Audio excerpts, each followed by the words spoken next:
Hey guys, welcome back to the channel. Credit cards are offered by nearly every bank, with a range of incentives and arbitrary point systems which aren't always as good as perhaps you think. While some reward schemes are proprietary to disguise their poor value, others you'd be silly not to sign up for as they hold more value in the reward stores. In this video I'll be reviewing all of the point systems currently in the New Zealand market, and we'll also be showing you just how valuable they all are, if at all. I'll then be comparing the reward returns of the credit cards on offer from the 5 largest banks, sharing the percent of your spend you effectively get back in rewards value, and the amount you'd have to spend to recoup the annual fee. The rewards are pretty surprising, so make sure you watch this video right to the end. Do make sure also to subscribe to my channel down below to see all my future content in the personal finance and investing space. The first points I want to explore is New Zealand Airpoints, which is one of the most common rewards points on offer by major New Zealand banks. If we look at the credit card providers that currently have cards offering Airpoints rewards, this includes American Express, ANZ, Kiwibank and Westpac. As is well known, Airpoints can be used on the Air New Zealand website, either to purchase flights or household items via their online store. When buying flights, each point is recognised as $1 New Zealand dollar, meaning that with 100 points you can essentially get $100 off your next flight. This is similar with their online store, with many items priced near or very near their real dollar price at normal retailers. Ray-Ban aviators are the same price inside and outside of the Airpoint store, and both blunt umbrellas and veggie pods are recognised at about 95 cents on the dollar. So we can safely say that an Airpoint is likely worth anywhere from about 90 cents to $1. The second points rewards are True Rewards points,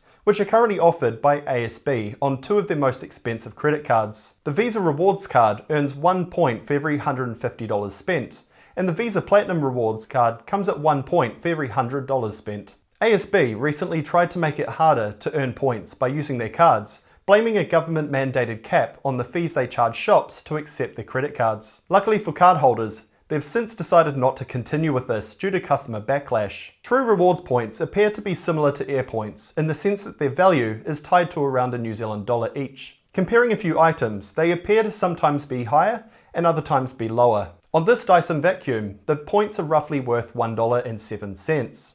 On a GoPro Hero 10, about 94 cents, and on a Breville coffee machine comes out to about $1. So from this limited analysis, I'd say they're likely worth anywhere from about 90 cents through to $1.10.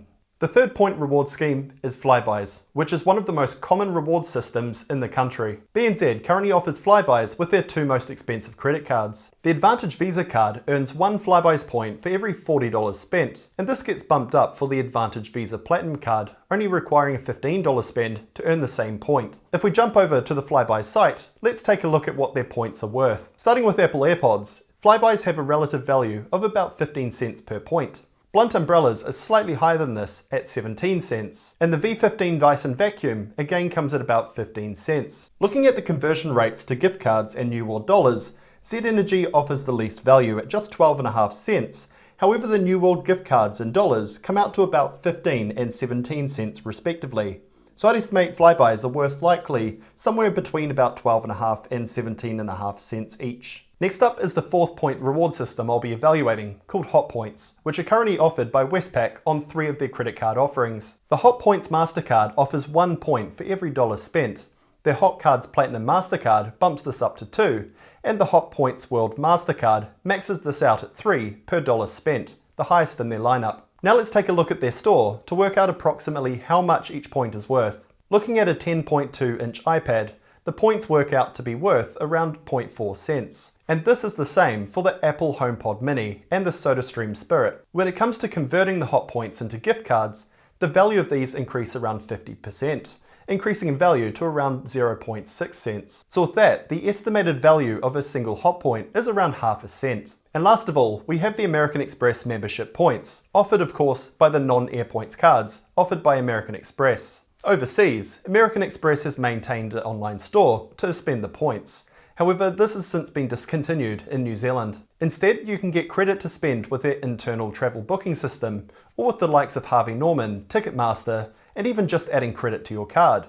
When averaging this out, the value of a membership point is roughly 1/6 of a cent. So with 5 reward programs now evaluated, you can see that Airpoints and ASB True Rewards are roughly valued at $1, Flybuys around 15 cents, and both Hotpoints and Amex reward points at fractions of a cent. In the next part of this video, I'll be comparing the cards under each reward scheme to work out what the effective return is as a percentage in cashbacks and reward points. This will be followed up by looking at the amount you'd have to spend to recoup the annual card fee in rewards points value. Of course, every card has a raft of rewards, and it isn't just about the points, but I hope this gives you a little bit more clarity on where the cards stand versus one another. So let's get into it. Starting with Airpoints, I've compared the cards offered by the 5 largest providers which offer these points. From a rewards perspective, the American Express Airpoints Platinum is the highest earning, with an effective return of 1.69%. Even their free card with no annual fees offers a relatively high 1% return, which is pretty decent for a free card. If we jump over to the break-even point column, it can be seen that the Platinum cards on offer from ANZ and Kiwibank would require you to spend the greatest amount to recoup the card's annual fees at nearly $13,000. Westpac also offer an Airpoints linked card, however for the same return, the ANZ Airpoints Visa looks to be a better deal for its lower break-even point. All in all, American Express cards, perhaps due to their higher cost for merchants to accept, clearly offer great rewards value to cardholders. Next up are the True Rewards cards, and it is clear ASB cards likely cater to customers with a lower annual spend, as their break-even point is much more competitive than many providers offering Airpoints. With the Platinum Rewards card offering higher returns and a lower break-even point than the ANZ Airpoints Visa, it's clear they are a winner between the two. When looking at the BNZ Flybuys cards, they offer both rewards points and a cashback, so I've scaled the spend back on a pro rata basis to account for this. As you can see, their entry-level classic card is a fairly poor performer, and the break-even point is high for this kind of offer. Their Platinum card is actually not too bad, with a break-even point even lower than the entry-level card, which is pretty unique. So at least in the analysis that I've conducted, BNZ cards appear to be less competitive than others in this video. Bit of a late addition here guys. Today BNZ has announced that they're changing things up a little by bringing in a new point system to replace their cash rewards.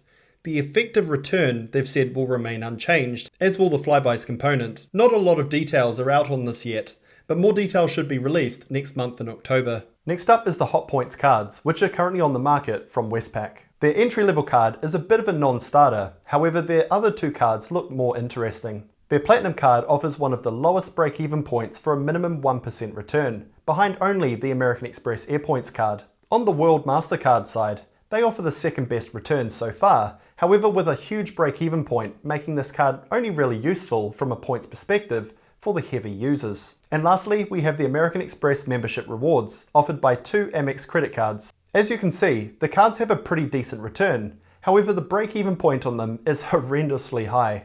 For a better return and lower break-even point, the Airpoints Platinum card seems to be the better value. However, with the Gold Rewards card being metal and offering the annual fee back in dining credits, and the Platinum card having a raft of premium travel benefits, these cards likely cater to a different market that prefers the prestige. So with that, do make sure to let me know down below in the comments what your favourite card is and whether you're surprised by anything I've shared. If you haven't already, please also make sure to subscribe to my channel down below to see more content just like this in the personal finance and investing space.